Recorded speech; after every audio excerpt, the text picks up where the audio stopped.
Hello everyone, welcome to SR tutorials. Friends, ఈ వీడియోలో మనం తెలంగాణకు సంబంధించి న్యూస్ పేపర్లో పబ్లిష్ అయిన ఇంపార్టెంట్ అప్డేట్స్ని అయితే తెలుసుకుందాం. సో ఇక్కడ మనకి ఫస్ట్ వరుసగా నోటిఫికేషన్లు హెల్త్ ఫస్ట్ అంటూ రావడం జరిగింది. 5348 పోస్టుల భర్తీకి ఆర్థిక శాఖ గ్రీన్ సిగ్నల్. ఎన్నికల నోటిఫికేషన్తో ఆగిన నియామకాలు. కోడ్ ముగియడంతో ప్రభుత్వం ప్రత్యేక దృష్టి. 531 civil assistant surgeon, 31 staff nurse, 193 lab టెక్నీషియన్ల నియామకం. మెడికల్ హెల్త్ రిక్రూట్మెంట్ బోర్డు కసరత్తు అంటూ మనకిది ఆంధ్రప్రభ పేపర్లో అయితే పబ్లిష్ అయిందనమాట. సో దీని గురించి అయితే తెలుసుకుందాం. ప్రజలకు ప్రభుత్వ వైద్యాన్ని మరింత మెరుగ్గా అందించేందుకు రాష్ట్ర సర్కార్ కీలక ముందడుగు వేసింది. ప్రజారోగ్యంపై ప్రత్యేక దృష్టి పెట్టిన రాష్ట్ర ప్రభుత్వం వివిధ ఆసుపత్రులు, విభాగాల్లో ఖాళీగా ఉన్న పోస్టుల భర్తీపై దృష్టి సారించింది. తెలంగాణ సీఎంగా రేవంత్ రెడ్డి బాధ్యతలు స్వీకరించిన అనంతరం పేదలకు సర్కార్ వైద్య సేవలు మెరుగ్గా అందేలా ప్రత్యేక చర్యలు తీసుకుంటున్నారు. ఇప్పటికే వైద్య ఆరోగ్య శాఖలో పెండింగ్లో ఉన్న పలు ఖాళీల తాలూకు కోర్టు చిక్కులను పరిష్కరించి వేల సంఖ్యలో నియామకాలు భర్తీ చేశారు. తాజాగా సీఎం ఆదేశాల మేరకు వైద్య ఆరోగ్య శాఖలో ఖాళీగా ఉన్న వైద్యులు, పారామెడికల్ సిబ్బంది పోస్టుల భర్తీకి రాష్ట్ర ప్రభుత్వం రంగం సిద్ధం చేసింది. ఇప్పటికే సీఎం ఆదేశాలతో వైద్య ఆరోగ్య శాఖలో 5348 పోస్టుల భర్తీకి ఆర్థిక శాఖ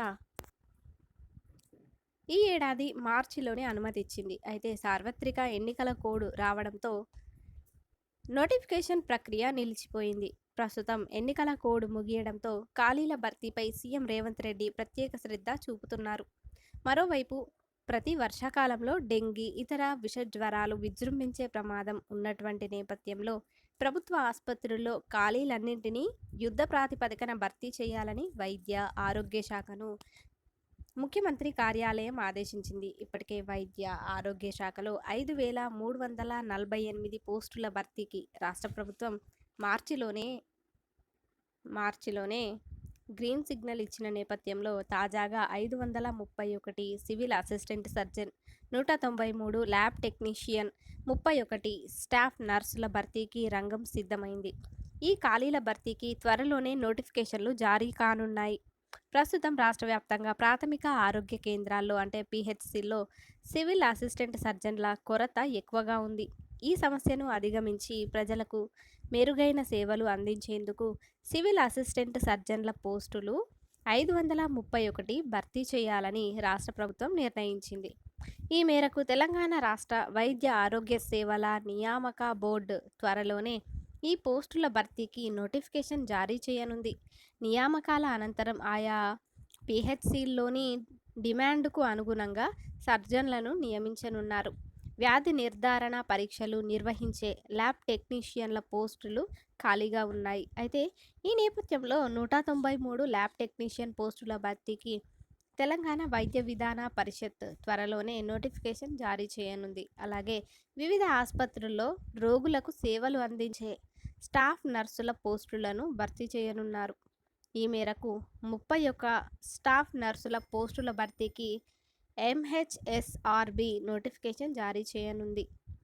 భర్తీకి అనుమతించిన ఖాళీల్లో 1610 వైద్యుల పోస్టులకు కూడా త్వరలో నోటిఫికేషన్ జారీ కానుంది. బోధన ఆసుపత్రుల్లో అసిస్టెంట్ ప్రొఫెసర్ల పోస్టులను శాశ్వత ప్రాతిపదికన భర్తీ చేయనున్నారు. ఎంఎన్జే క్యాన్సర్ ఆసుపత్రిలో కీలక విభాగాలలో 40 మంది అసిస్టెంట్ ప్రొఫెసర్లను నియమించనున్నారు. మరోవైపు వైద్య విధాన పరిషత్, ఆరోగ్య కుటుంబ సంక్షేమ శాఖలో 1014 సివిల్ అసిస్టెంట్ సర్జన్ల నియామకం కూడా చేయనున్నారు. అదే సమయంలో పారామెడికల్ పోస్టులు ఏఎన్ఏఎం ఇంకా ఫార్మాసిస్టులు, ల్యాబ్ టెక్నీషియన్ల పోస్టులు కూడా పెద్ద సంఖ్యలో భర్తీ అయ్యే అవకాశాలు ఉన్నాయి. రాష్ట్ర వైద్య ఆరోగ్య సేవలు రిక్రూట్మెంట్ బోర్డు అంటే ఎంహెచ్ఎస్ఆర్బి ద్వారా ఈ నియామక ప్రక్రియ కొనసాగనుంది. సో ఈ విధంగా అయితే రావడం అయితే జరిగింది. దీనిపై మీ అభిప్రాయాన్ని కామెంట్ల రూపంలో తెలియజేసి వీడియోని లైక్ చేసి మీ సపోర్ట్ని మాకు తప్పకుండా తెలియచేయగలరు. Thank you.